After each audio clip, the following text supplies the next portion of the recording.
आप सबन को राधे राधे। तो मेरे ठेठ देहाती चैनल में आप सभी का स्वागत है। तो धनतेरस कार्तिक माह की पूर्णिमा तिथि कृष्ण पक्ष की त्रयोदशी के दिन मनाया जाता है। तो कल धनतेरस है और लोग हर बार की तरह इस बार भी बहुत ज़्यादा कंफ्यूज है कि धनतेरस 18 तारीख को है या 19 तारीख को है, लेकिन धनतेरस 18 तारीख को मनाई जा रही है। और इस बार धनतेरस 18 तारीख को है, शनिवार को है। तो सभी लोग कहते हैं कि शनिवार के दिन लोहे पीतल की वस्तु नहीं खरीद करके लाते हैं, लेकिन ये जितने भी 7 दिन होते हैं तो सब भगवान के नाम होते हैं। हम इस दिन पूजा पाठ भी करते हैं, भगवान की प्रार्थना भी करते हैं, सारे नियम से ही हम अपने काम करते हैं। तो आप ये ना सोचे कि शनिवार है तो इसलिए हम लोहे पीतल की वस्तु नहीं ला सकते हैं। आप जो भी घर के काम का सामान हो या फिर पूजा स्थल के लिए सिंहासन या मूर्ति कुछ भी लानी है तो आप शनिवार को बेझिझक लेकर के आ सकते हैं। और उसके अलावा धनतेरस को झाड़ू जरूर लेकर के आते घर में, क्योंकि झाड़ू लक्ष्मी मानी जाती है। और आप झाड़ू का जोड़ा लेकर के आए, सीख की झाड़ू, फूल झाड़ू, और मंदिर में भी सीख की झाड़ू, फूल झाड़ू, काला तिल और दीप का दान करना चाहिए। और प्राचीन समय से ऐसी मान्यता है कि जब समुद्र मंथन हुआ था तो समुद्र मंथन में से जो महर्षि हैं वैद्य जी, धन्वंतरी जी, वो कलश लेकर के प्रकट हुए थे। तो अब ऐसा माना जा रहा है कि इसको एक आयुर्वेद, तो जैन समाज में धनतेरस को धन्यतेरस या फिर धन्यतेरस भी कहा जाता है, क्योंकि मान्यता है कि भगवान बुद्ध धनतेरस के दिन ही तीसरे और चौथे ध्यान में जाने के लिए योग ध्यान में चले गए थे। और तीसरे दिन योग ध्यान के बाद ही उनका निर्वाण हो गया था, वो निर्वाण को प्राप्त हुए थे।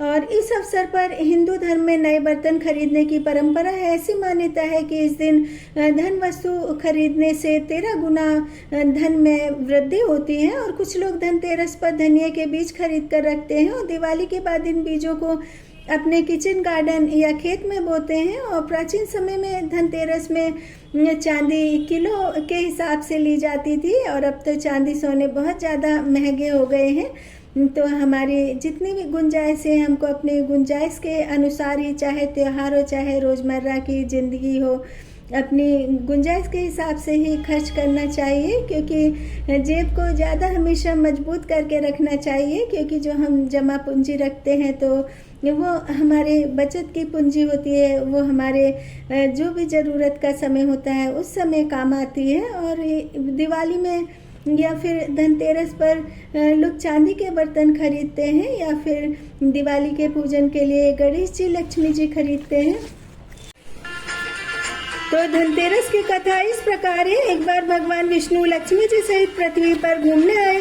कुछ देर बाद भगवान लक्ष्मी जी से बोले, मैं दक्षिण दिशा में जा रहा हूँ और तुम यहीं ठहरो। परंतु लक्ष्मी जी भी विष्णु जी के पीछे पीछे चल दी।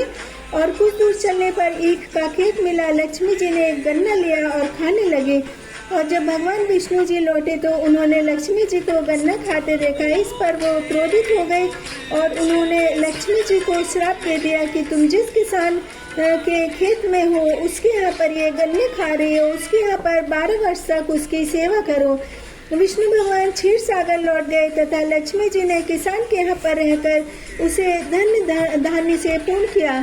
12 वर्ष पश्चात लक्ष्मी जी भगवान विष्णु के पास जाने के लिए तैयार हो गई, परंतु किसान ने उन्हें जाने नहीं दिया। भगवान लक्ष्मी जी को बुलाने आए, परंतु किसान ने उन्हें रोक लिया। तब विष्णु भगवान बोले, तुम परिवार सहित गंगा स्नान करने जाओ और इन कौड़ियों को गंगा जी में कौड़ियों डालते ही 4 चतुर्भुज निकलेंगे।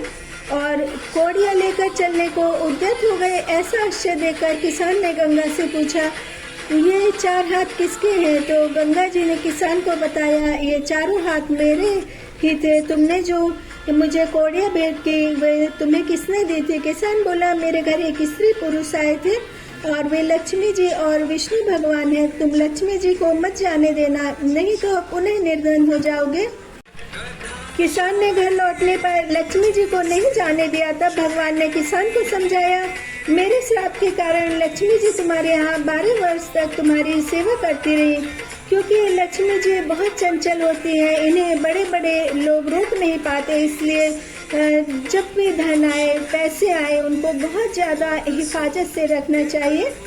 और किसान बोला कि तुम हट मत करो। फिर लक्ष्मी जी बोली, हे किसान, यदि तुम मुझे रोकना चाहते हो तो धनतेरस है, तुम अपना घर धनतेरस को स्वच्छ रखना, रात्रि में घी का दीपक जलाकर रखना, मैं तुम्हारे घर अवश्य आऊंगी और तुम उस वक्त मेरी पूजा करना, परंतु मैं अदृश्य रहूंगी, किसी को दिखाई नहीं दूंगी। किसान ने लक्ष्मी जी की बात मान ली। लक्ष्मी जी द्वारा बताई विधि से पूजा की, उनका घर धन धान्य से भर गया। इस प्रकार किसान प्रतिवर्ष लक्ष्मी जी को पूजने लगे तथा अन्य लोग भी उनका पूजन करने लगे। और एक बार दूतों ने यमराज को बताया कि महाराज, अकाल मृत्यु से हमारा मन बहुत ज़्यादा व्यथित हो जाता है। यमराज ने कहा, क्या किया जाए, विधि के विधान की मर्यादा है तो हमें ऐसा अप्रिय कार्य करना पड़ता है। तो यमराज ने अकाल मृत्यु से बचने का उपाय बताते हुए कहा कि धनतेरस के पूजन एवं दीपदान को विधि पूर्वक अर्पण करने से अकाल मृत्यु से छुटकारा मिल सकता है। जहाँ जहाँ जिस घर में यह पूजन होता है वहाँ अकाल मृत्यु का भय नहीं रहता। दिवस के रूप में भी मनाने का निर्णय लिया गया है। और बहुत सारे परिवार ऐसे होते हैं जहाँ पर उनकी अकाल मृत्यु हो जाती है, तो धनतेरस के दिन आप 4 मुखी अर्थात 4 बत्तियों वाला दिया जलाएं। सरसों के तेल का आटे से भी उस दिए को बना सकते हैं और उसको अपने घर के बाहर दरवाजे पर रख दें और वो दिया उस वक्त जलाएं जबकि आपके घर के जितने भी सदस्य हैं वो अंदर हो, बाहर से आने वाला कोई सदस्य ना हो। तो आपके घर इस तरह से जो अकाल मृत्यु होती है उसका भय एकदम समाप्त हो जाएगा। तो आप सभी को धनतेरस की ढेर सारी शुभकामनाएं। राधे राधे।